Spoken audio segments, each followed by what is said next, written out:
중국에는 이상할 정도로 다른 두 도시가 있습니다. 상하이와 베이징입니다. 한쪽에는 세계적인 초고층 빌딩들이 빽빽히 들어서 있고 하루에도 엄청난 돈이 오가는 중국 최대 경제 도시죠. 또 다른 한쪽에는 중국의 권력이 모여 있고 황제가 살던 궁궐과 수백 년 된 골목이 지금도 도시 한가운데 남아 있습니다. 상하이에는 약 2,500만 명, 베이징에도 2,200만 명이 넘는 사람들이 살고 있습니다. 경제 규모도 두 도시가 중국 최고 수준입니다. 그런데 직접 두 도시를 걸어보면 마치 서로 다른 나라에 온 것처럼 느껴지죠. 두 도시는 사람들의 분위기도 달랐고 먹는 것도 달랐고 사람들이 모이는 곳도 달랐습니다. 이 두 도시를 이렇게 다르게 만든 이유는 무엇일까요? 돈 때문일까요? 역사 때문일까요? 아니면 그곳에 살아온 사람들 때문일까요? 저는 그 답을 찾기 위해서 상하이와 베이징을 나란히 놓고 두 도시의 차이를 따라가 봤습니다.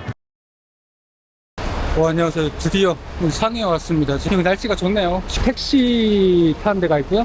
버스 환승 서비스도 있어요. 그리고 이제 뭐 트램프도 있고 그렇습니다. 그 지하철을 타고 갈 거예요. 지하철이 어디 있는지 모르겠는데 버스는 너무 밀리는 거야. 그리고 이제 티켓을 타고 다 서울만큼은 복잡하네요. 영어로 바꿔주고요. 가장 우선을 선택합니다. 여기네요.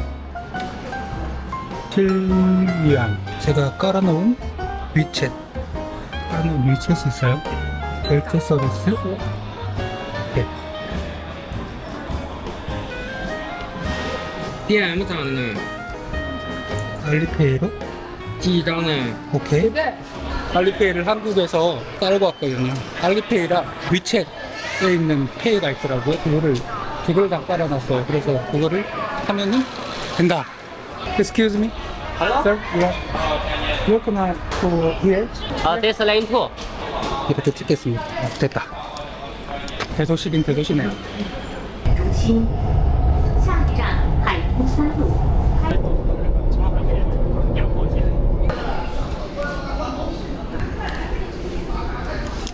1시간 한 30분 정도 걸린 것 같은데 자그레브를 타고 올 걸 그랬나봐요. 여기까지 한 6분밖에 안 걸리는데 400km, 500km 정도 한다고 그러더라고요. 세계에서 가장 빠른 열차라고 하는데 그녀는 음식점을 찾고 있습니다. 여기 왔는데 여기가 유명하다 해서 왔어요? 뭐라고 做米锅的话，它就带一点点辣味，有没有完全不一样完全不辣的没有。 ？I just can eat this like noodles just for me. For you, you can eat all because yeah, I don't know what it is. you don't know what to eat. But it's also you can have a try. But this is traditional. It's not salad. It's like noodles. Yeah. Yeah, but different kind of noodles. This is Korean noodles. It's spicy. It's a minky. This one? Yes, this one. I can, 이거를 추천해 주네요. You want it? yeah, it's my dish. Me too. You too? Yes. No, I don't think it looks delicious. You have a try about this one. This two I think traditional and 이렇게 주문을 하네요. 현지인과 함께하는 맛집 나들이. yeah, this one. You can try because I can thinking. It's like a noodle It's noodles. and what is this? Really hard to explain. You just have a try. No potatoes. What is this? It's carrot. Oh yeah. But it's another carrot. You have something that you can't eat, like coriander. Okay, just take it.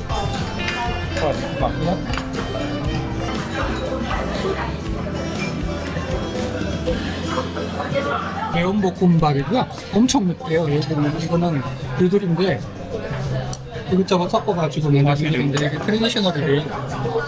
What is the name of this? Pasta Europa. It's like noodles with beef, and you can put all the things here. It's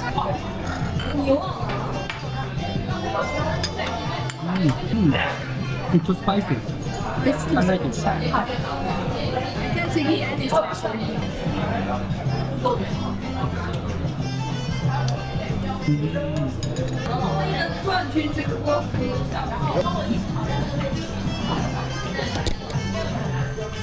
I can't. If you want me to die, I'll just take this. And you got me in the hospital again. I used so many slices this one, I think. You try this one. Yeah, let's try this one. Now this tastes good. Oh, Do you like this or not? You like this? Oh my god. why? Because this is like two different perspectives of this dish. One of the people really like this. But for me, I really hate this. I can't take it. Just like their durian.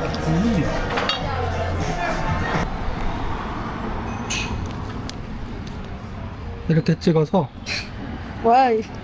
충전을 할 수 있는 게 있네요. Never mind. I can charge from my battery after I charge. You can take it? Oh, Yeah, wait, I can take oh this. yeah. Yeah, because you can find the battery everywhere. 어이구 신기하다. 한국에는 이런 거 없는데.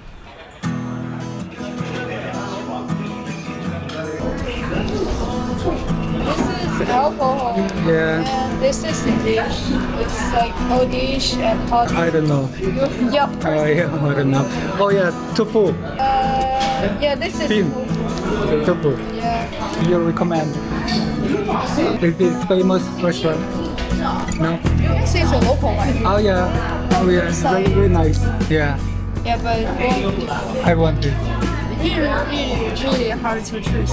It's like family restaurant. Yes. Yeah. I forget how to write the name.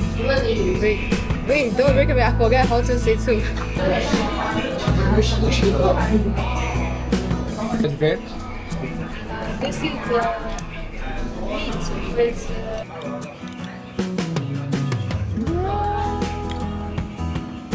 What's the hard thing to do? I don't know how to say English. Just for the Chinese word. Try. A spoon.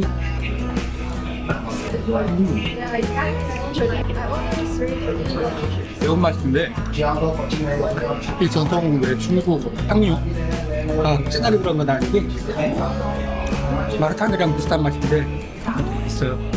I'm really afraid when you post this video too, and your video get a lot of views. And all the people will find this restaurant. Where can I go? Where can I go then? It's my restaurant. 굉장히 만족하고 있어요. 여기 그 친구를 굉장히 만족하고 있어요. 여기가 유명한 레스토랑이 될 거예요. 맛있네요. This is the traditional Chinese food. 수육. Yeah, 탕수육. Yeah, 탕수육. Right? Yeah, right. 탕수육인데요? 이게 진짜 탕수육이래요. Try this. It's not spicy? It's just spicy sweet.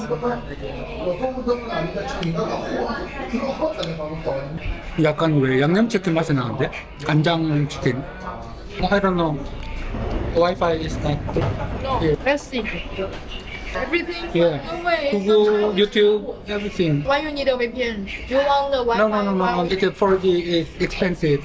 But for me, it's like when I open my 4G, I need a VPN to open Google. Oh yeah. But when I need like a Wi-Fi, I also need a VPN. But sometimes with Wi-Fi, your VPN doesn't work.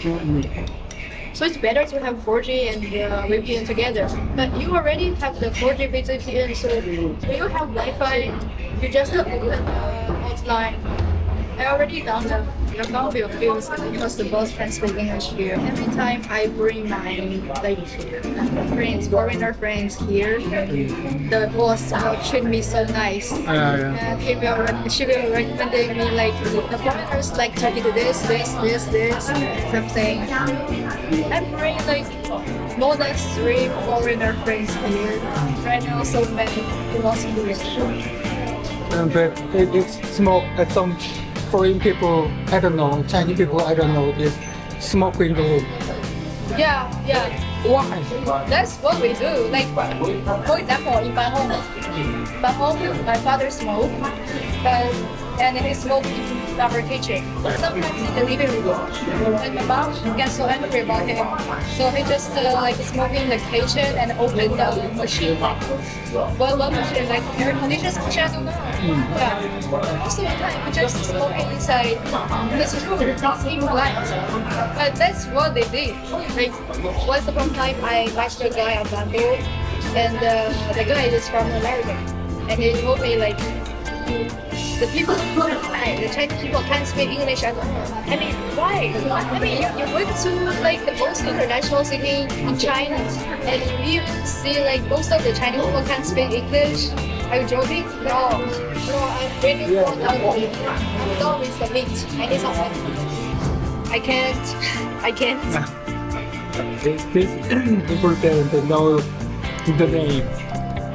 It's in my brain. I learned before. I forgot. I want to hear. That's good. Yeah, but it's good. It's the normal size. I'm really jealous because I can't take in any beers. Yeah, why? Why you order the beers at the end of the beer? I don't know. Just I want to say, it's your culture. Some people, neighbor people get together. Sometimes like, they don't have the tall buildings, so every neighbors know everyone. Yeah, but like for me, we live in tall buildings. I was really young. I don't know too much about my neighbors. For me, I don't know because I live in my home. I live in my city. I live here. And even though I don't know where they live, but for my parents, you know, they are parents and they want some relationship with the neighbors. Maybe sometimes they are teachers and they can teach me something. Sometimes they working in a lot of like different jobs. Sometimes they can just help each other. For example, like my father is a policeman, and if my neighbors know a lot about my father and they are good friends, and sometimes they need my father, and my father will help them. And also, my father will do the same things for them. If your neighbors is boring people and don't use that and use this, I don't think my parents will. They just have some benefits. Benefit. Yeah, benefits. Like for example, if my neighbor, just for example, if my roomie is a boring, homeless people, not homeless, is a boring people, and no jobs, or his jobs doesn't mean anything to me, I won't want to like know her. But if my roomie is a designer related to my major, of course I want to know her. And it's the same situation. I'm a photographer, and she's a designer. Sometimes her job needs photographer, so he will like absorb some benefits from me. So we will have a competition. But if we don't, we have nothing, and we even don't have the common interest, we won't know each other. But the situation you say like the neighbors getting together to have beers, to have a barbecue, it only happens to my parents with their friends. But we also like live nearby. It's not so far away First from day I came here, first day in hostel, and like this. And then people around table, and too many food and sharing. because Chinese culture is like sharing food. I don't know, in Korea also share food. How think about Korean people? Housing. Yeah, you. What do you think of Yeah, instead of housing? you. What think? What do you think? What do you think? I don't know. Housing. I don't know. Because like when you talk about people, you can only talk about their nationalities. You need to talk about their personalities instead of number. Korea doesn't mean anything. For me, I just know you and another boy. Also, we meet in the Little Boys Club in Thailand. Remember? Great. And one floor we meet in the world. All of them are good. So nice people. I really love the Korean food. I love Nami Jung. I really love her. I miss her a lot.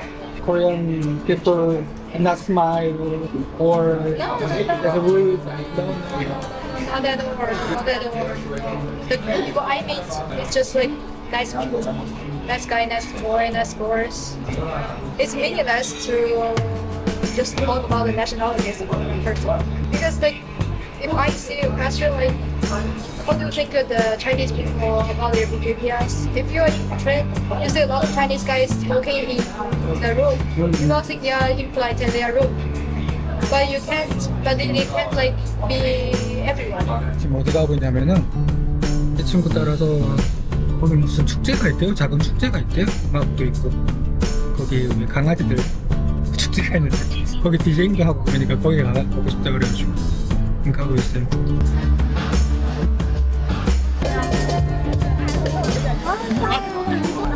Can I shoot yours? Can I shoot yours? A video? Are you okay? So how do you know each other? Yeah, in Thailand. 其实我们在清迈住一个酒店。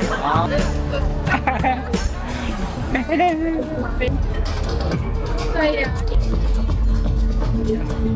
오늘 상해에 와 있는데요. 2주 동안 여기저기 돌아다니면서 들었던 궁금한 점들이 막 생기더라고요. 보통 이 중국인들은 또 어떻게 행동하는지, 중국 자체의 어떤 문화나 어떤 생활 방식은 어떤지 그런 것들이 궁금하잖아요. 그런 궁금한 것들이 생겨서 오늘 이번 영상에는 그걸 좀 정리를 해봤습니다. 제가 가장 궁금했던 거는 뭐냐면은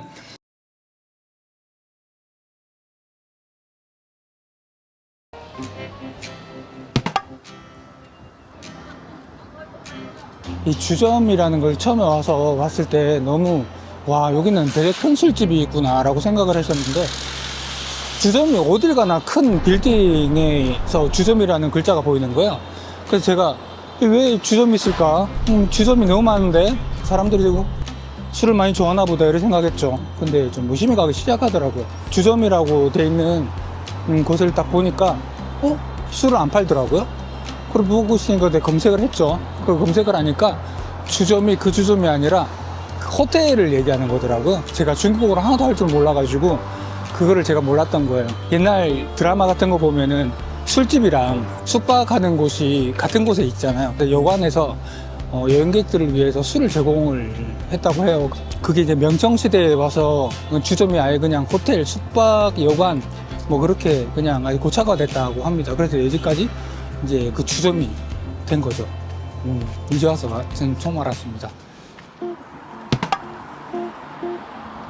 여기 보시면은 골목길의 주거지가 이렇게 형성이 되어 있어요. 중국 사람들은 이 공동체 문화에 대해서 굉장히 중요하게 생각하고 있습니다. 보통 이렇게 크게 마을 단지를 형성하는 경우가 있고요. 골목길 하나하나마다 그 단위적으로 나눠진 공간이 아니라 같이 모여있는 어떤 마당이라고 생각하시면 됩니다. 그 사람들이 이제 골목에서 나오면은 이웃들이랑 인사하고 만나기도 하고 거기서 이제 빨래도 널기도 하고 그리고 애들끼리 공차기 하고 놀 수 있는 그런 공간이 바로 이제 리농이라고 합니다. 북쪽의 베이징에서는 롱탕이라고 하고 골목길 이름이 리농이고 롱탕이고 그렇습니다. 어떤 마당을 형성하기 위해서도 그렇지만은 북쪽에서는 많이 춥기 때문에 외풍을 막기 위해서는 밀집형 배치가 적합하다고 했어요. 그래서 바람이 많이 안 들어오고 따뜻한 공간을 유지할 수 있는 곳이 바로 골목길 리농이나 롱탕 같은 경우는 그렇습니다. 한 절반 정도 없어졌다고 해요. 저소득층의 사람들이 살기 때문에 문화재 보호 측면에서 아직까지 유지하는 것도 많다고 해요. 그 상해에서도 유명한 골목이죠. 여기 아까 제가 말씀드린 것처럼 그 리농 형식의 어떤 골목길에다가 이렇게 주거지 상가들을 만들어 놨는데요. 예술가들이 여기 모여서 진화 복합 공간으로 이렇게 단순화시킨 골목입니다. 네, 그림도 그리고 있고요.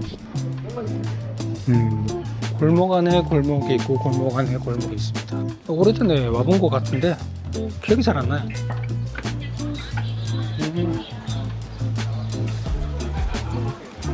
그래, 이제 기억이 살살 나는 것 같네요. 50 초콜릿? Yeah. Yeah. 맛있네. Orange, I don't 오렌지? 되게 맛있다. 여기는 가죽공 많이 나가요. 필통도 있고 팔찌들도 있고요. 골목골목이 많아가지고 구경한 게 참 많네요. 예전에 어린애들이 이렇게 골목을 뛰어놀고 있던 장면이죠. 그리고 완전 주거 공간인가 봐요. 주거 공간이랑 가게랑 이렇게 같이 공존을 하네요. Do you have ice? Ice Americano? Hot or ice? 那个是 Yeah. Do you have ice or hot? Ice, I say. Yeah. Yeah. 상해는 국제도시인데 왜 많은 사람들이 영어를 하지 못할까라는 궁금함이 생겼어요. 사람들 어딜 가나 영어를 할 수 있는 곳은 호텔이나 아니면 유명한 어떤 중심가에 있는 사람들 일부만 그렇게 영어를 하더라고요. 근데 왜 영어를 쓸 일이 적을까 생각을 해보니까 교육 시스템이 일단 우리나라랑 비슷한 것 같더라고요. 그래서 독해나 문법 위주의 영어 공부를 해서 그렇게 영어를 잘할 일이 없다고 합니다. 그리고 상해에 아무리 외국인이 많다 해도 사실 중국은 그렇게 불편함을 못 느끼거든요. 그리고 사실 국가적인 중국이라는 나라 자체의 어떤 존재적 우월감 뭐 그런 것도 좀 있다고 하고요.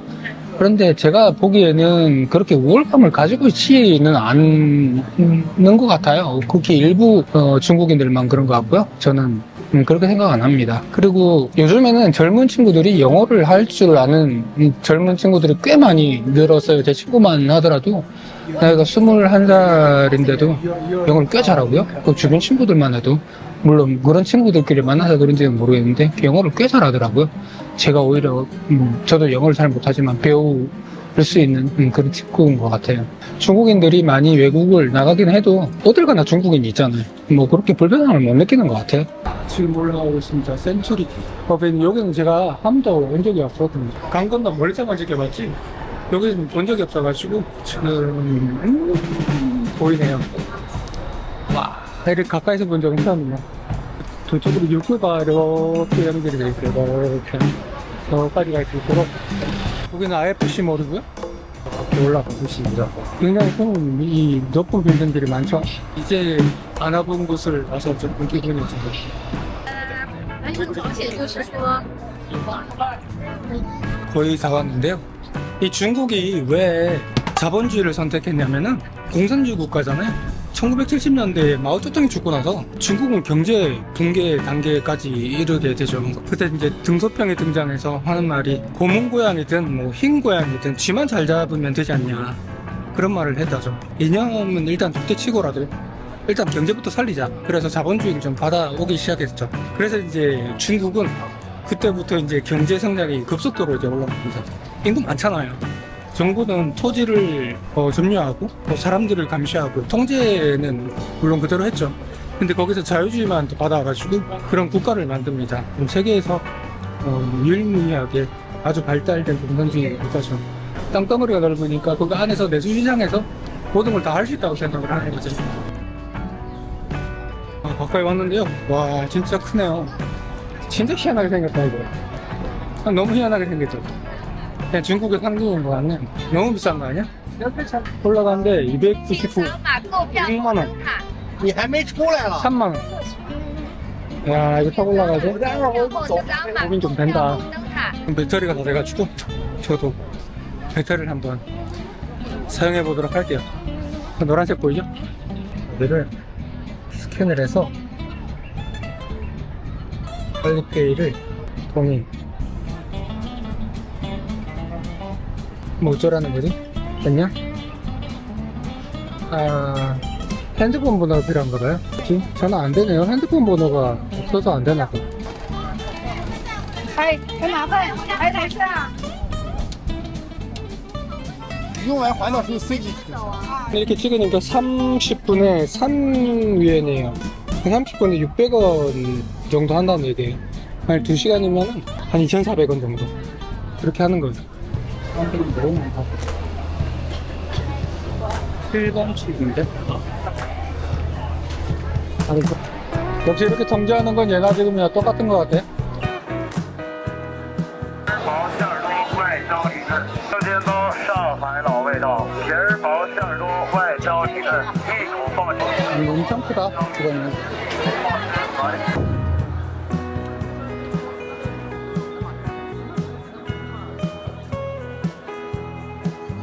저분들은 왜 저렇게 바짝 공기가 들었을까?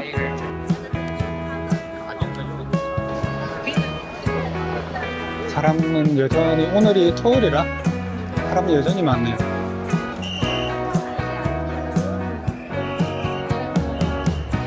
여기서 적응을 왜 하나? 드디어 왔습니다. 어마어마한 인파를 뚫고 들어왔는데 다시 와서 보니까 뭐 또 나쁘진 않네요.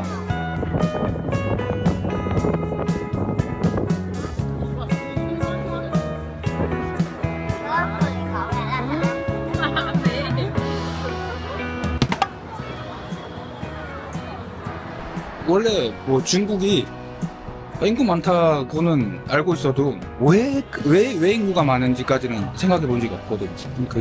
오래 전부터 그 중국 땅이 굉장히 그 비옥한 땅이 있기도 했고 황하 문명 근처라서 굉장히 땅이 비옥했잖아요. 거기다가 사람들이 모여서 이제 살기 시작하니까 인구들이 밀집되어 있었어요. 유교 문화 때문이기도 한데요. 그 감을 잇는 게 되게 중요한 미덕이라고 생각했잖아요. 그래서 딸을 낳아도 아들 낳을 때까지 계속 이렇게 출산을 했으니까 또 사람이 많아진 거기도 해요. 아들이 없으면 불효라는 얘기가 생길 정도였으니까 산업혁명 이전까지는 뭐 딱히 뭐 피임 같은 걸 하지 않았다고 해요. 마오쩌둥 시대에 다산을 권장했죠. 그래서 인구가 많으면은 이 국력이 세진다고 생각을 해서 무조건 아이를 많이 낳으라고 했습니다. 나중에 인구가 10억이 늘게 되니까 너무 사람들이 많아진 거예요. 그러다 보니까 좀 줄이자 일자녀 정책도 내고 그랬었던 거예요. 그리고 어른들이 이 자식 수가 많으면 나중에 이 유교 문화에서는 그 어른을 복양하는 문화 때문에 이게 노후 대비가 된다는 거죠. 그럼 무조건 아이를 많이 낳는 게 좋다고 생각했습니다. 자식의 수가 많으면 집안도 번영한다. 뭐 그런 이유도 있었죠. 지금 어디로 왔냐면은 여기 동대문 시장 같은 곳이 있더라고. 여기가 한국관이고 여기가 동대문 시장처럼 옷을 판매하는 곳이에요. 이 무슨 공산당에 있는 것 같네. 40%에 한 벌에 제가 입을 만한 옷은 없는 것 같고. The Naviro targeted. Yeah, here also the for ladies, another but for hobby, high quality. Korea is many people another market. 여기는 제가 볼 옷이 없는 것 같은데. 세 벌에 100위안. 이제 큰 게 필요한 것 같은데. 크게 뭐 있는 거 훨씬 나는데. 여기 너무 더울 것 같아. 어딜 내려가서 우리가. 나. Here 1 minute. Big market, big shopping. 짝퉁 시장을 다녀왔는데 그 짝퉁 시장이 아니라 그냥 동대문처럼 옷들을 그 보세 옷들을 많이 파는 시장이더라고요. 그래서 제가 이제 그 아주머니를 따라서 들어가니까 어디 창고 같은데 이렇게 열쇠가 자물쇠가 달려 있더라고요. 그 아주머니께서 그 자물쇠를 열고 문을 딱 여는 순간 진짜 막 아라비안 나이트에서 동굴의 문이 열리듯 정말 화려한 매장이 하나 딱 있는 거예요. 그 안에 온갖 짝퉁 명품들이 다 있었어요. 저는 사실 그렇게 좋은 옷을 사러 간 게 아니었거든. 입고 버릴 수 있는 그런 옷들을 원해서 진짜 막 세 벌에 100위안? 100위안이면은 2만원? 그 한 벌당 만원도 안 하는 거잖아요. 그러니까 그 옷들을 한 세 벌 정도 사러 가려고 했는데 진짜 퀄리티가 좋더라고요. 근데 너무 비싼 거예요. 티셔츠 한 벌에 무슨 구찌 뭐 샤넬 있는데 한 벌에 짝퉁인데 6만원, 7만원, 막 10만원 이렇게 하는 거예요.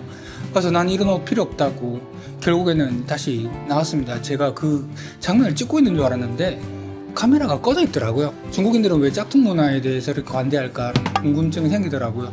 중국은 예전에 많이 못 살았잖아요. 그러다 보니까 기술력이 많이 뒤떨어져서 일단 무조건 모방은 창조의 어머니라는 생각으로 일려면 이게 시작을 한 것 같아요.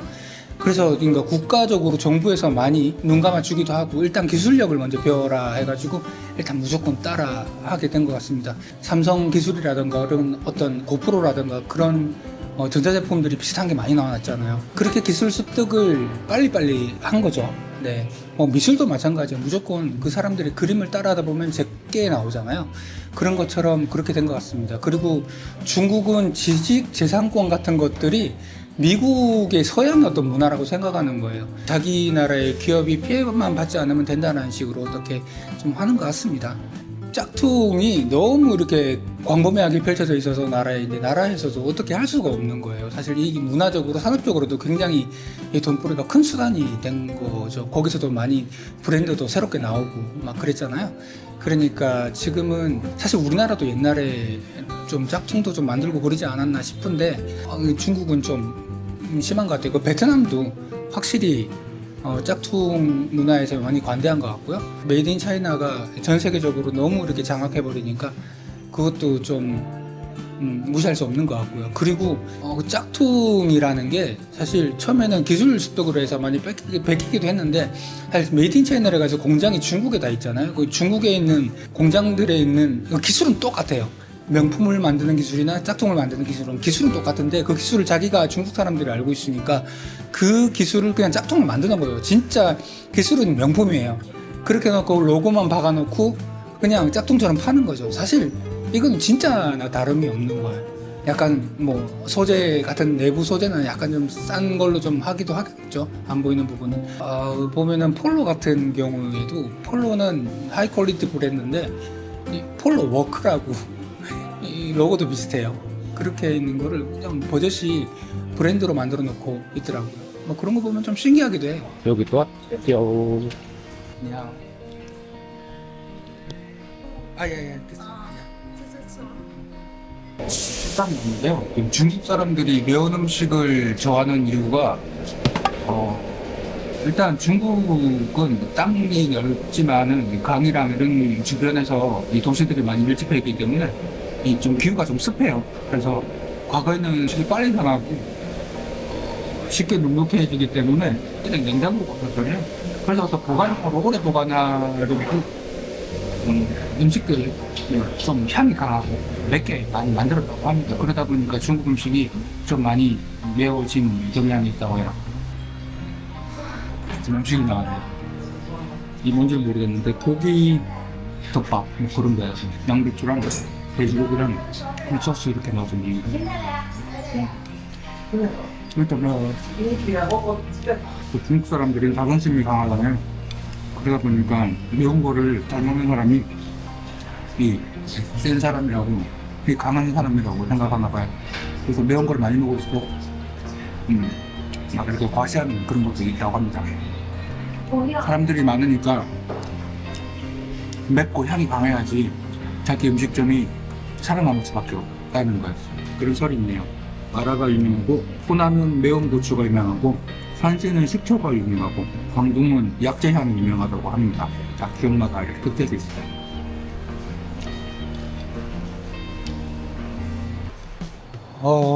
보통 이 중국 사람들 보면은 이 빨간불에도 이렇게 길을 막 건너더라고요. 이 큰 대로인데도 불구하고 빨간불에서 차만 없으면은 그냥 길을 막 건너는 것 같더라고요. 건너더라고요. 그리고 보니까 이런 문화가 아직까지 그 큰 신호를 지켜야 된다는 문화가 아직까지 정착화가 좀 덜 됐다고 생각은 합니다만은, 어떻게 보면은 이 공동체 사회이기 때문에 사람들이 법보다는 이 사람들이 이렇게 먼저 이렇게 우르르 가면은 자기도 모르게 그냥 따라가는 그런 문화가 좀 있다고 해요. 그래서 이 조금 실용적인 그런 문화라고 합니다. 중국은 좀 합리적이지 않기는 해도 이 융통성을 많이 보이는 나라라서 그 좀 실용적인, 그러니까 차만 안 오면 되니까 빨간불에서 그냥 서 있는 건 시간 낭비라고 생각하시는 분들이 많은 것 같더라고요. 문화가 된 것 같기도 한데 사람들이 그런 거에 대해서 크게 신경을 안 쓰더라고요. 굳이 제가 보면은 유럽이나 어느 나라를 가더라도 사실상 다 그렇더라고요. 우리나라나 일본만큼 교통 규칙을 지키는 나라는 잘 못 봤어요. 보통 빨간불에는 안 건너잖아요. 그럼 건너면 진짜 미개인 같고 막 그러잖아요. 근데 어느 유럽을 가도 다 이렇게 건너는 거예요. 뭐 우리나라랑 일본만 그렇게 규칙을 잘 지키는 편이라 참 뭐라고 문화적으로는 어떻게 무엇이 더 좋다 나쁘다고는 말할 수 없을 것 같아요. 그래도 지키는 게 낫겠죠. 좀 안 다치려면은. 그래서 중국이 요즘에는 좀 더 이렇게 좀 교통 법규를 강화해서 좀 단속도 좀 많이 한다고 합니다. 아름다운 밤입니다. 지금 시간이 저녁 한 7시 정도 됐는데요. 저는 지금 어디 가냐면은 안이 너무 더워가지고 잠시 산책 나왔습니다.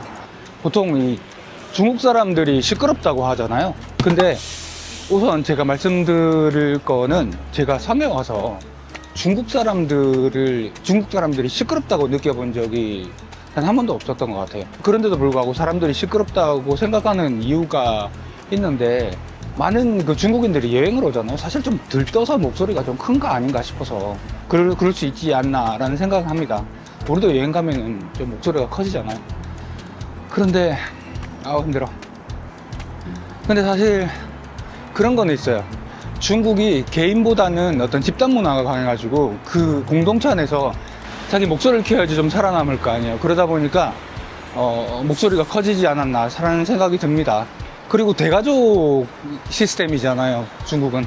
그 사람들이 중국 사람들이 유교 문화라서 또 가족들을 되게 중요하게 생각한단 말이에요.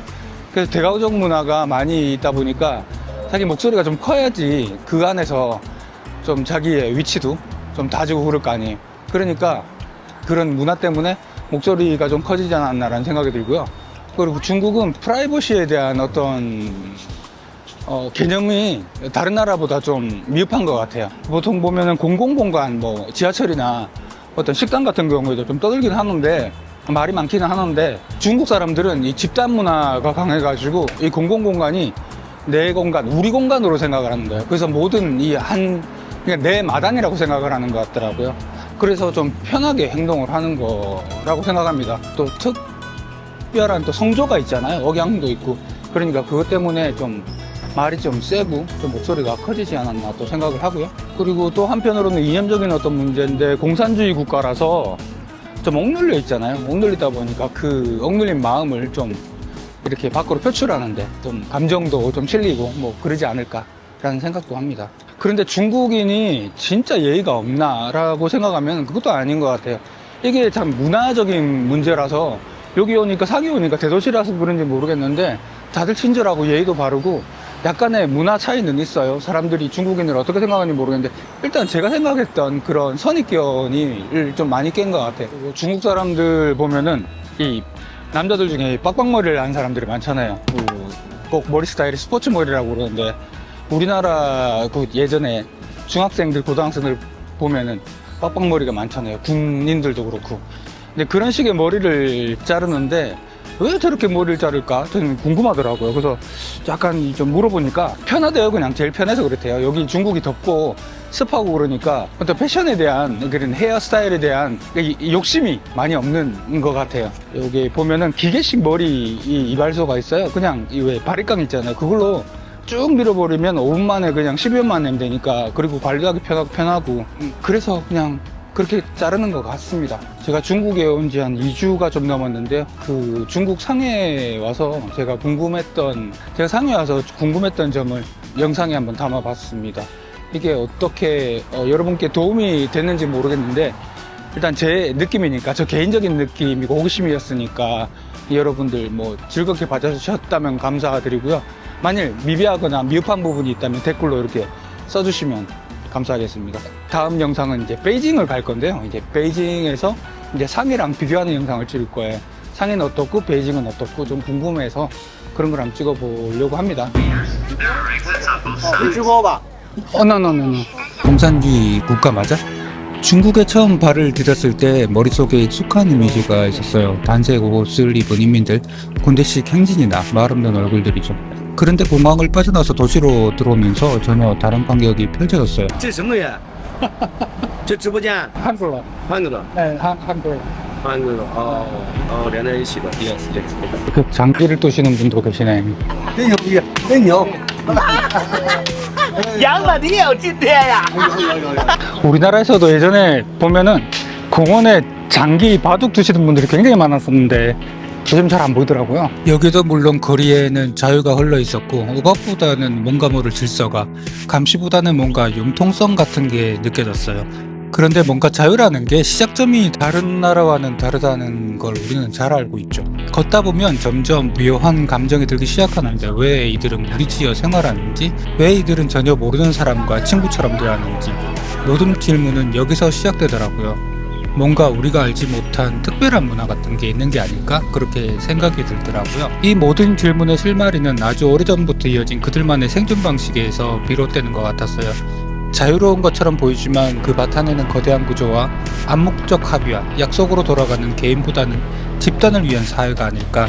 그건 감옥 같은 틀이라기보다는 오랫동안 함께 살아남기 위한 하나의 질서라고 생각이 들더라고요. 베이징의 거리를 걷다 보면 후통이 나오고요. 4번이라는 곳이 나옵니다. 4번이 뭐냐면은 하나의 사각형 담벼락 안에 많은 집들이 있는 그 구조를 말합니다. 겉으로 보기에는 그냥 하나의 집처럼 보이는데, 저 입구로 들어가면요, 하나의 집들이 많이 이렇게 형성이 되어 있어요. 안으로 들어서면 전혀 다른 세계가 펼쳐집니다. 여기는 아주 작은 마을이라고 생각하면 되는데 사방이 담으로 둘러싸이고 그 중심에는 마당이 있는 독특한 구조로 이곳을 사합원이라고 합니다. 사합원은 중앙에 마당이 있고 주변에 거주지가 있는 구조인데 시간이 지나면서 공간을 더 마련하려고 마당을 없애고 집을 더 들였죠. 그래서 지금은 전통적인 사합원의 형태를 갖춘 곳이 많이 없어졌다고 해요. 이 안에 가족 간의 위계와 공동체 질서가 고스란히 녹아 있어요. 현대 아파트 단지 같은 것이 아니라 구역 안에 다른 사람들끼리 살아도 전체가 가족 같아요. 집 구조마다 이렇게 단위가 나눠져 있긴 해도 프라이버시보다는 공동체 문화에 익숙한 이 중국인들의 모습을 볼 수 있어요. 집단주의는 어떤 통제와도 맞닿아 있어요. 개인은 불안한데 집단은 안정적이거든요. 그런데 궁금한 건 왜 이 넓은 땅에 따로 흩어져 살지 않고 이처럼 한 울타리 안에 모였을까라는 생각이 들었어요. 그 해답은 농경이라는 생존 방식 속에 있더라고요. 우리는 종종 공간을 물리적인 것으로만 보지만 중국에서는 공간이 곧 사회구조이며 관계의 방식이에요. 이 담장은 타인을 막는 것이 아니라 내부 질서를 유지하는 것이었죠. 질서, 중국에서는 이거 진짜 중요한 겁니다. 중국 문명의 기원은 광활한 평야와 황하, 강변, 농경에서 시작되는데 농경은 기본적으로 협동을 해야 되잖아요. 수로를 만들려면 수십 명이 필요하고 하루라도 늦으면 농사는 망하는 거예요. 남부는 더워서 쌀을 생산했고 북부는 건조하고 추워서 밀농사가 주를 이루었어요. 그래서 베이징 같은 북부에서는 면 요리의 식당이 굉장히 많습니다. 그래서 여기서는 빵이나 만두, 면 같은 음식들이 확실히 많고요. 중국 대혁명 같은 시기에 굉장히 이 나라가 침체되어 있었어요. 그래서 면이 오히려 또 주식으로 되고 가격도 싸고 빨리빨리 먹을 수 있고 많은 걸 만들어 먹을 수 있는 특징 때문에 또 면이 사람들이 많이 먹는다고 해요. 검정색이 춘장에 들어가서 비싼 것 같은데 맛이 또 어떻게 다른지 냄새도 비슷한 것 같은데?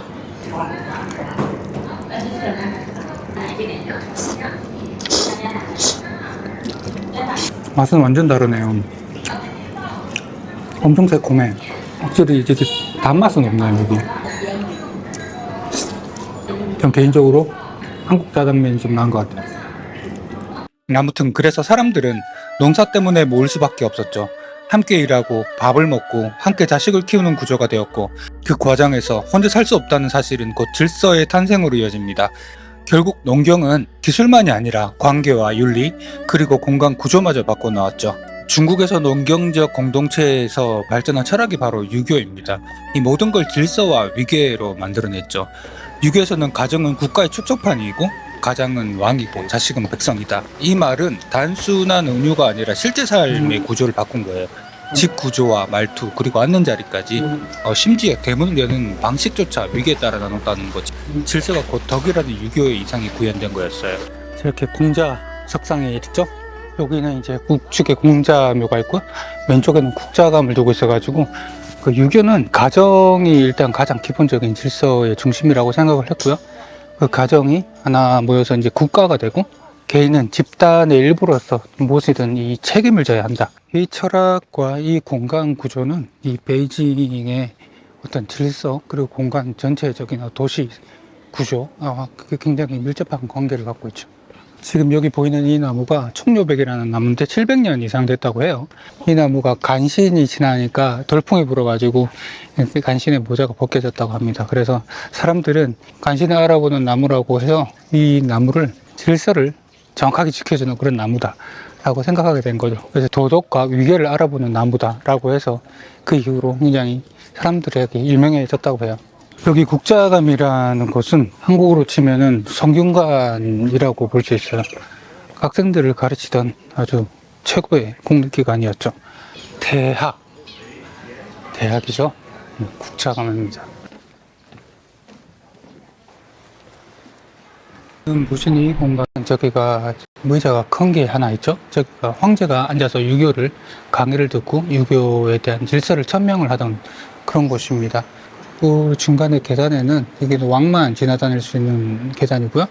그리고 여기는 학자나 다른 신하 관료들이 이렇게 있는 공간으로 한마디로 유교의 질서를 보여주는 축소판이라고 할 수 있어요.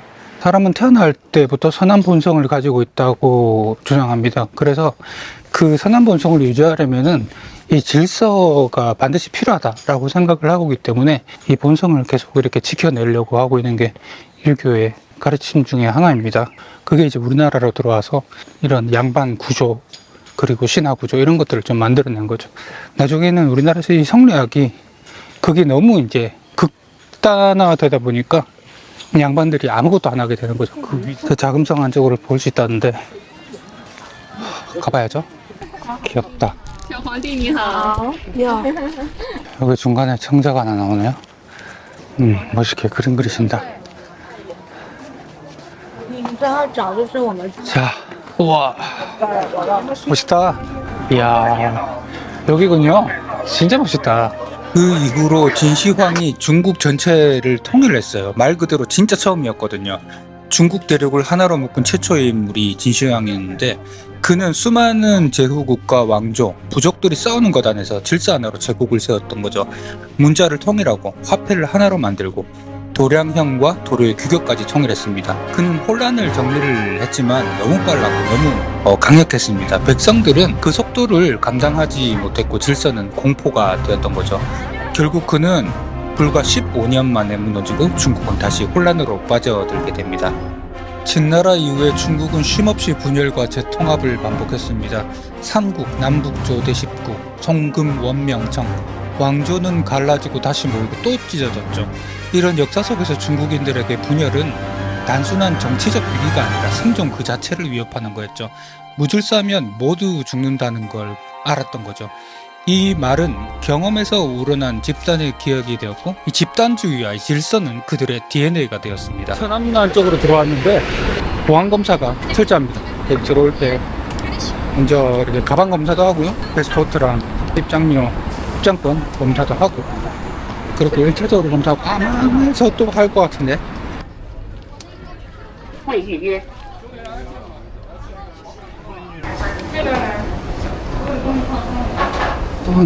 보안을 거쳤는데 엄청 엄격하네요.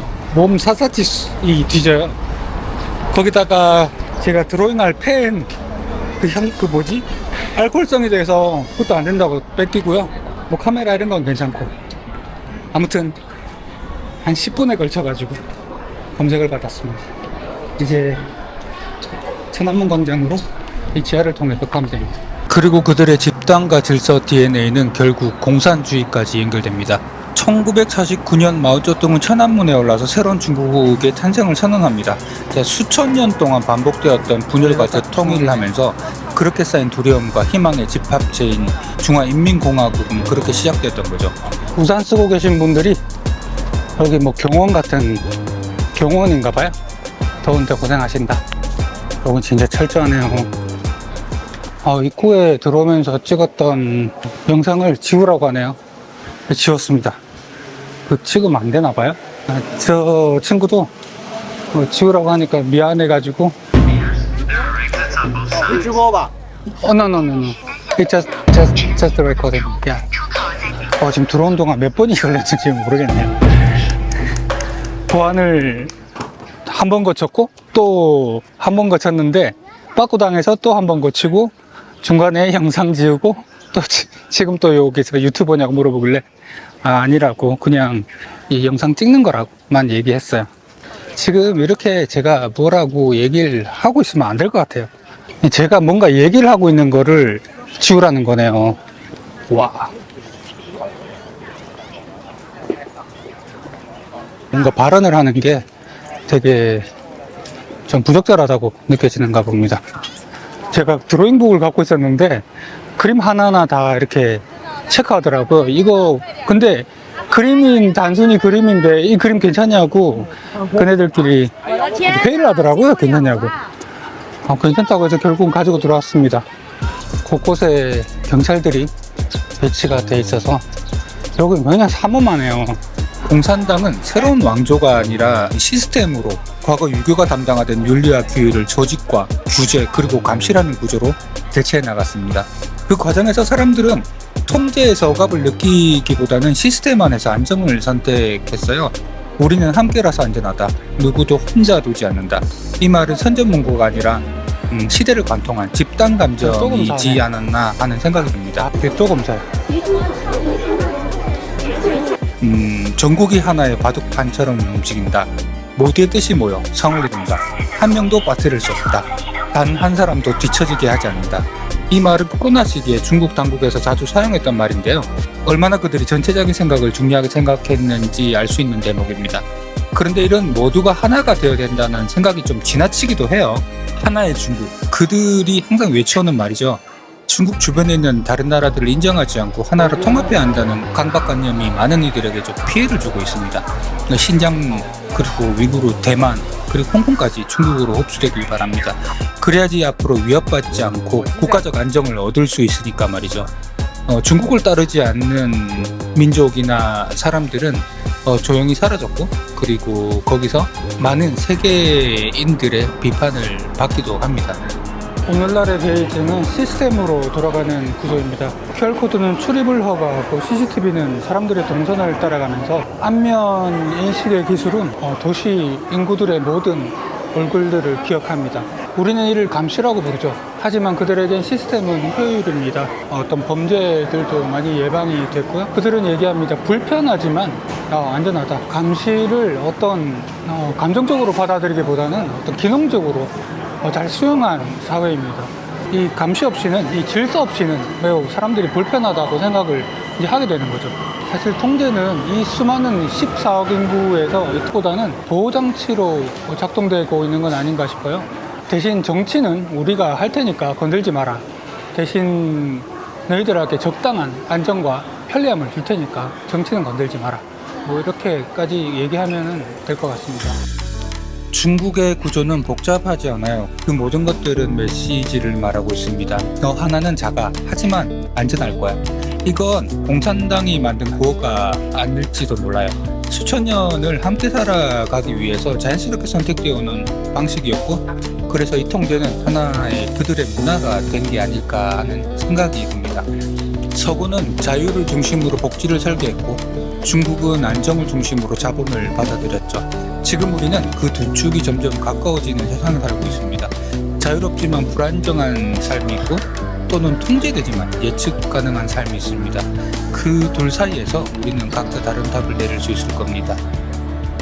那他跟那个谁都下去了，跟那个小女说。 Mangoes are really good. Okay. And that? 아하. 깜짝이야.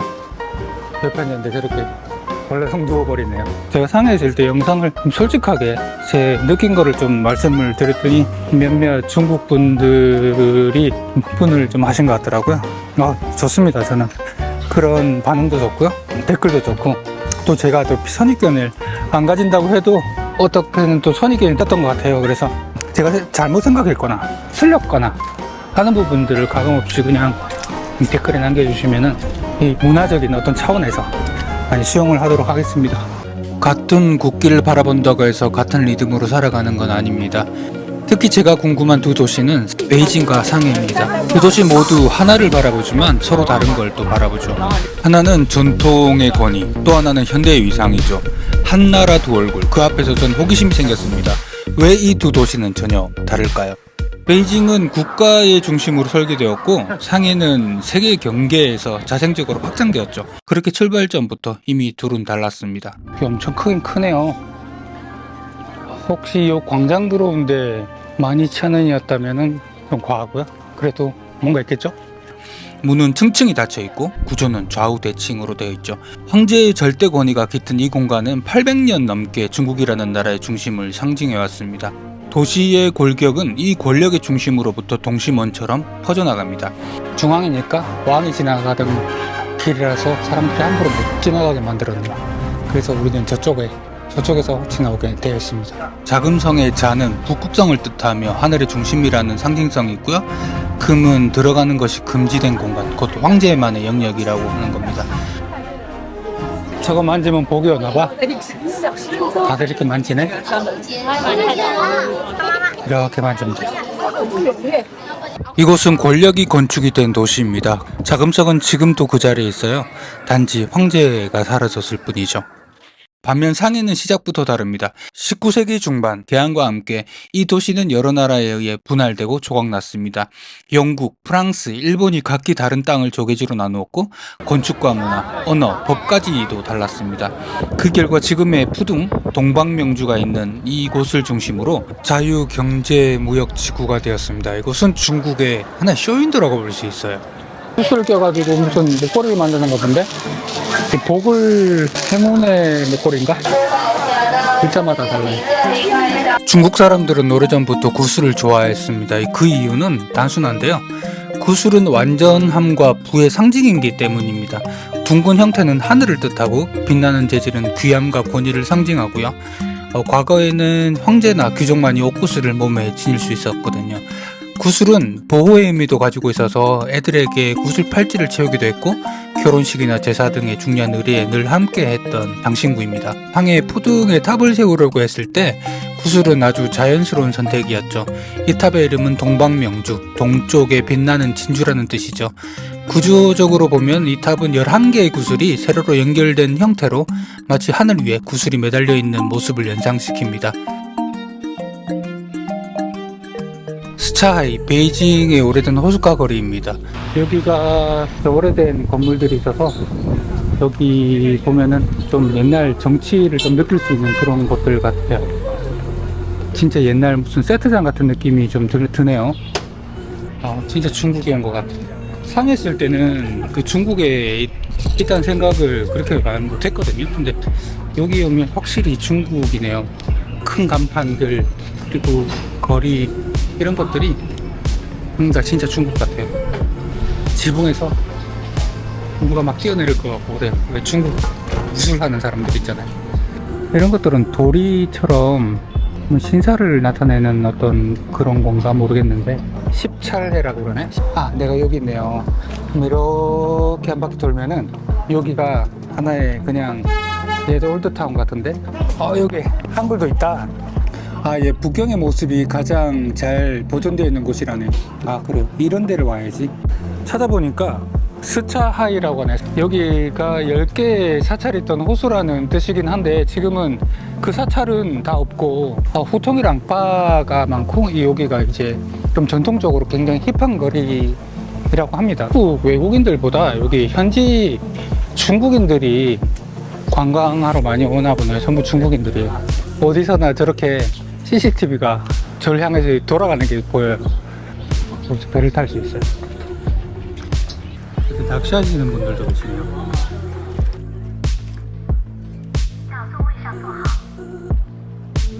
보트가 있고 배터리 보트가 있네요. 여기 보면은 48,000원. 저는 혼자라서 탈 수는 없고 밤이 되면은 귀재거리로 분위기가 달라집니다. 끝없이 이어진 음식점들, 연기와 소음, 간판 불빛이 쉼없이 반짝이죠. 이곳은 베이징의 대표적인 야식거리이긴 한데 귀신도 먹으러 오는 거리라는 재미있는 의미가 있습니다.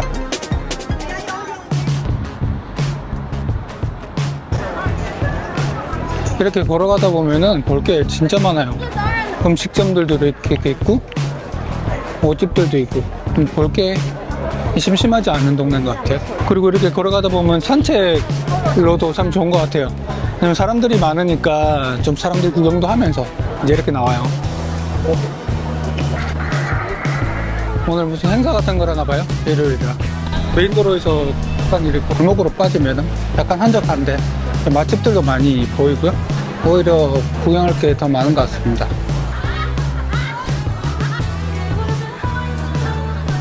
여기가 유명한 데인가? 유난나? 사람들이 앞에 많이 있네요. 어제 만난 중국인 친구가 여기를 한번 가보라고 하더라고요. 강이 그렇게 크진 않은데 고즈넉하고 좋아요.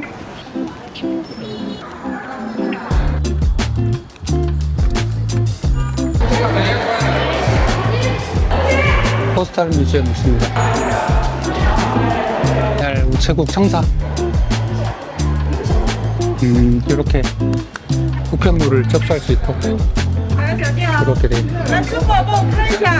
이렇게 체험할 수가 있네. 도장도 찍고 지금도 일부는 운영을 하고 있네요. 마지막 주자였나봐요. 이제 끝났어요. 혼자게 들어왔네. 59위안. 일반적인 빅맥이 59위안. 36.5. 빅맥 콤보. 7,000원 정도 한다는 거예요. 다른 외국을 가면은, 저기 유럽 쪽에 가면은 만원씩 넘고 12,000원 하고 그러더라고요. 터키조차도 좀 물가가 우리나라보다 저렴한데, 빅맥은 훨씬 더 비싸더라고요. 도시의 북서쪽 스차하이와 공친 왕부에서는 이곳은 권력의 정원입니다. 흔적이 아직 남아 있습니다.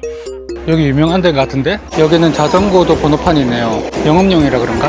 여기 QR코드를 찍고 들어가게 되는데 여권 번호랑 중국 번호가 있어야 되는데 중국 번호가 없는데? 안에 들어가면은 뭔가 가르쳐 줄 것 같은데? 헬로. Do you book the ticket? Do you book the ticket? No. No. 1, 5.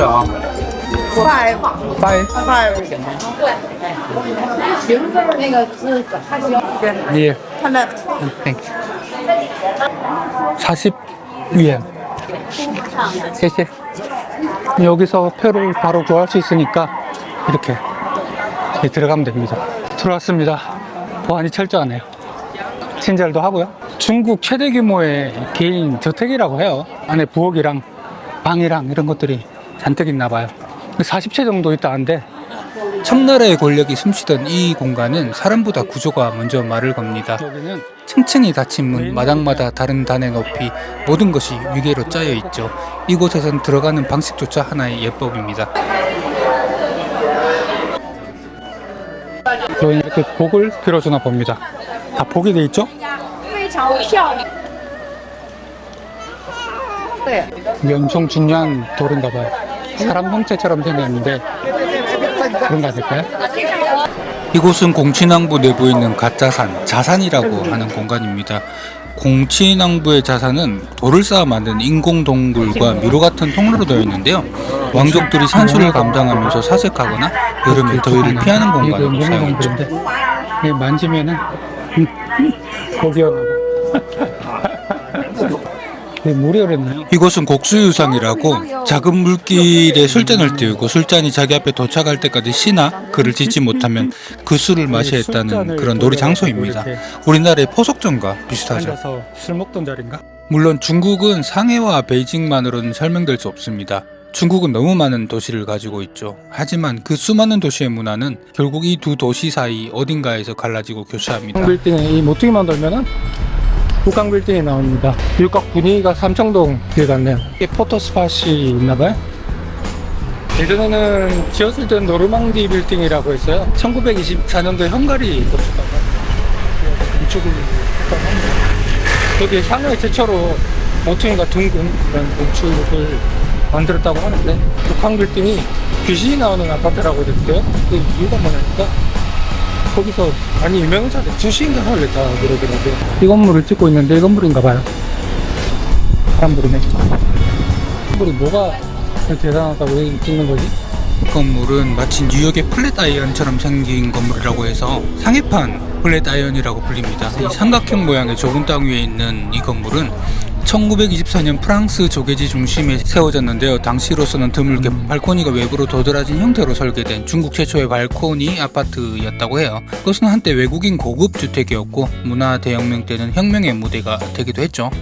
그런데 지금은 SNS 속에서 가장 감각적인 포토스팟으로 되어 있습니다. 그래서 사람들이 많이들 사진을 찍습니다. 여기 살루트는 낮엔 카페와 편집숍으로, 밤엔 바와 클럽으로, 이곳은 하루에 2번 얼굴이 바뀌는 동네입니다. 과거에 있는 외교관들이 드나들던 외국인 거리였고요. 지금은 베이징에서 가장 자유로운 감각이 흐르는 거리입니다. 거리엔 로컬 브랜드와 하이엔드 숍이 나란히 이렇게 서 있고요. 네, 진짜 새로운 공간이네요. 이게 부채를 찍는 겁니다. 어른들이 카메라를 들고 와서 예쁜 여자들을 이렇게 찍고 있네요. 그리고 애플 매장도 있고요. 루이비통 매장도 있고요. 아, 이거 진짜 좋은데? 저렇게 이렇게 간이를 해주네요.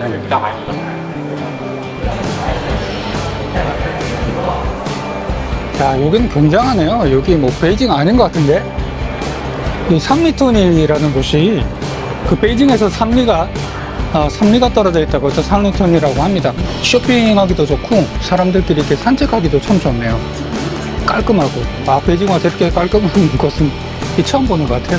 여기 젊은 친구들이 다 몰려있네.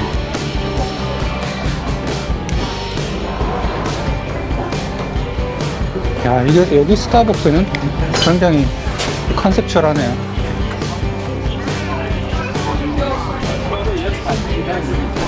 젠틀몬스터인데, 야, 이거 멋있다. 애플은 그렇게 큰데 삼성은 좀 초라하네요. 되게 작다. 여기 신천지 왔는데요. 여기는 분위기가 한국 사람들도 많이 오긴 하지만은 분위기가 좀 달라요. 신천지 이곳은 원래 스쿠먼이라는 상해 특유의 오래된 주택들이 모여있던 동네였어요. 돌로 된 문틀에 나무 문을 단 구조로 중국 전통과 서양식 건축이 섞인 아주 독특한 형태죠. 20세기 초반에 스쿠먼은 상해 중산층의 일상 공간이었지만 세월이 흐르며 점점 낡고 버려진 공간으로 남게 됩니다. 그러던 중에 1990년대 말부터 도시 재생을 시작되는데요. 없애고 새로 짓는 게 아니라 남기고 새롭게 바꾸는 것을 선택한 상해시는 이 낡은 골목에 현대적인 감각을 불어넣기 시작했죠. 그렇게 2001년 새로운 세상이라는 뜻을 담아서 신천지라는 이름을 붙이게 됩니다. 많이 바뀌었네요. 예전에는 여기 아직까지 정리가 잘 안 됐던 뒷골목인데 지금 여기 보면은 좀 정리도 많이 되고 가게들도 많이 들어와 있네요. 사람들도 이렇게 많이 없었고요. 10년 전이니까 이렇게 가게들도 다 이렇게 들어오지 않았었어요. 오랜만에 하니까 또 좀 다르네요. 여기 사람이 많네요. 펄도 들어앉아 맞아요. 커피도 되고 네이버 페이도 되고.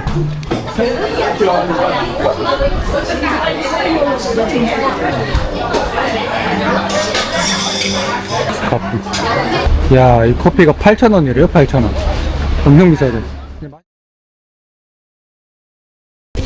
베이징은 기후와 지형상 쌀보다 밀이 많이 재배되기 때문에 면 요리와 밀가루 음식이 많이 발달되어 있죠. 그래서 어딜 가든 면 요리 음식점들이 참 많아요. 역시 여기다가 찍어서 먹어야 돼. 국물인 거를 먹어볼게. 사천냉면이란 게 있네요. 그죠? 이게 면 같은데? 눈가사리 달달해. 이게 보면은 이렇게 믹스해서 4천씩 국물 있는 걸 시켰는데 뭔가 잘못 나온 것 같은데? 낙지네, 낙지. 이렇게 전부 다 해서 4,000원. 시원한데 약간 새콤새콤해. 뭐 이렇게 녹색이야? 저걸 시켰어요. 이거 봐요. 토마토 이걸 시켰는데 딴 걸 시켜가지고 다 먹을 것 같은데 토마토 국수예요. 이건 3,000원. 삼겹살 먹는 것 같은데 고기 국물에 토마토 소스를 먹는 것 같아요. 여기가 황하수? 뭐 그 집이네요. 햄버거도 팔고 11시까지 하나에 만두도 팔고.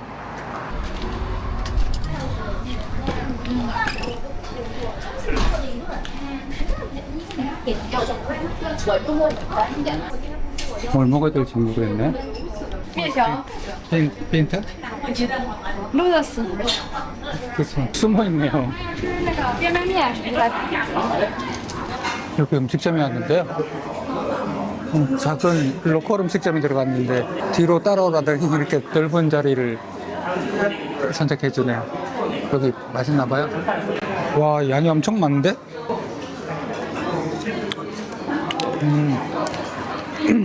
이거 다 해봤자 5,000원? 5,000원 밖에 안 해요. 저는 매운 거를 좋아하기 때문에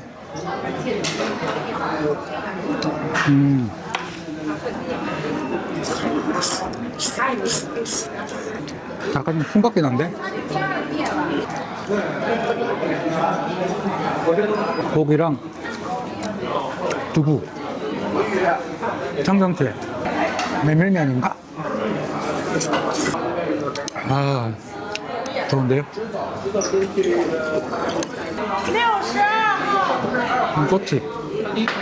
안꼬치.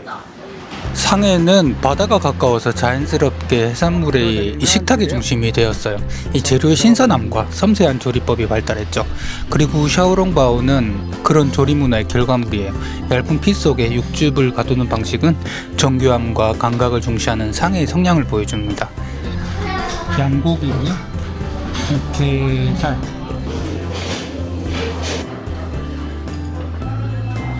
이 면을 면 자체는 짭조름해 맛있네요. 이거 찍어 먹는 건가 봐요? 구먹 찍먹 이런 건가? 그 살량이 엄청 강하네. 어우, 양이 많은데? 이것도 하나 먹어보도록 하겠습니다. 아, 뜨거. 약간 비린데요. 맛있죠? 맛이 있어요. 다 먹을 수 있을까? 느끼하지 말라고 10초에 생강을 이렇게 넣었나 봐요. 이 안에 육즙이 이렇게 들어있어요. 돼지고기 네, 게살이 좀 들어가 있네. 중국어를 여기서 먹을까? 저기 항저우 호텔도 영어를 못 하시는 곳이라서 호텔에서 영어가 안 돼? 홍디 호텔에 요때 영화는 진짜 많아. 아 그러니까 체인이나 아니면 큰 호텔들은 당연히 되지. 근데 이번에 우리가 갔던 홍디는 그렇게 큰 이런 체인 호텔이 아니었거든. 그러니까 중국 호텔이니까 영어를 못 하시고 정말 아예 못 하시고 이번에 항저우에서 간 데는 외국인 가는 동네가 아니라서 영어를 못하지. 뭐야 이게? 아까 우리 디저트처럼 되게 똑같은 거 아닐까 싶어. 이거 조청 같은 거라고 하더라고. 조청. 치즈네. 아, 떡이네. 그래 똑같은 거 맛있다. 이게 이름이 뭘까요? 알아도 모른다. 요게 되게 달달한 소스인데 조청 같은 건데 맛있다. 떡을 약간 튀겨가지고. 그치. 와, 이게 뭐야? 이거 생선찜. 와. 하오이. 맛이 다른 거지? 반반. 이게 나라 이게 마늘. 잘 먹겠습니다. 밥은 왜 없지? 진짜 맛있다. 혼자서는 이렇게 못 먹거든. 그 당연히 이거 없죠. 이런 거 없어 어떻게 먹어? 그러니까 이런 걸 먹자고 하는 거지. 그 계속 돌아다니면서 아씨 맨날 면 요리밖에 없고. 오빠 먹어. 맛있어요. 맛있지. 근데 마늘. 짜고 맵고 굉장히 자극적이네요. 근데 엄청 맛있어요. 그리고 신호등 같은 거 건널 때 빨간불이면 차만하게 건너잖아. 근데 계속 기다리고 있으니까 답답하다고 빨리 꺼라. 밖에 나가면은 막 무단횡단 하거든. 한국 가서 그 습관이 남아가지고 하다 큰일 났네. 막 이렇게 하면서 하려고 하다가 아차 이러는 거야. 큰일 나.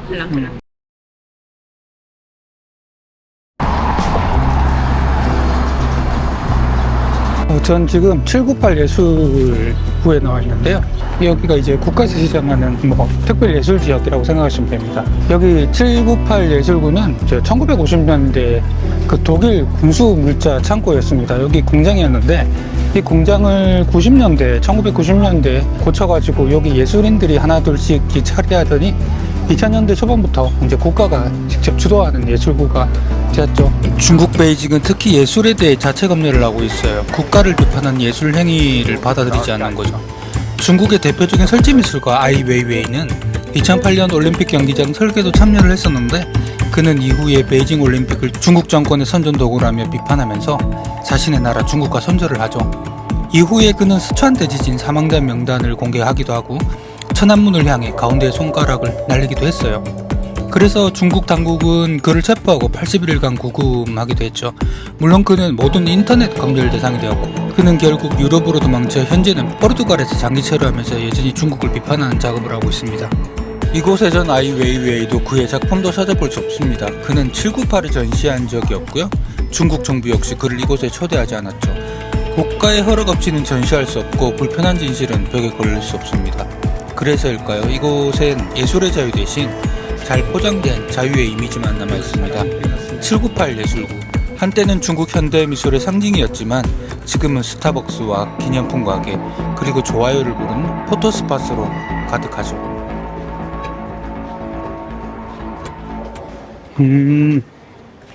딱 특유의 공장 모양이죠? 왜 공장 모양은 이렇게 생겼을까요? 항상.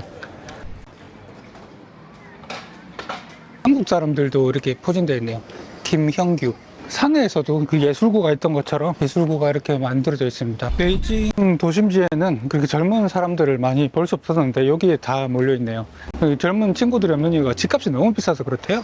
오래전부터 거주하던 사람들이 거기 계속 살다 보니까 집값은 가서 올라가고 젊은 사람들은 거기서 이제 거주할 만큼의 어떤 금전적인 여유가 없다 보니까 외곽이나 상해 쪽으로 많이 빠져나가서 일하러 나간대요. 중장년층이나 노년층이 이 사회의 그 도시의 주인공이 되어 있는 것 같습니다. 그렇다고 오래된 도시가 아니라 그 전통을 지켜나가는 하나의 그 좋은 도시로 남아 있습니다. 약간 풍경이 상해랑 많이 달라요. 상해 M50은 과거 방직 공장에 있었던 공간에 예술가들이 들어오면서 만들어낸 예술촌입니다. 베이징의 798 예술구에 비해 국가의 개입이 적고요. 상업 갤러리와 작가 작업실이 공존하면서 보다 국제적이고 좀 자유로운 분위기를 자랑합니다. Our Korean. Oh yeah? The Korean artist make this? Yeah. And this is her signature. Oh yeah. And we're gonna run her solo exhibition this 17th. This Korean artist painting is here, only here? Yep, represented. Like those actual works. Yep. These are all her original works. We're gonna post on next exhibition. It contains with detailed information on the backside, Oh yeah. like the artist name and the artist name. 문조은. Bonjour. 문조은. Thank you. No problem. Yeah.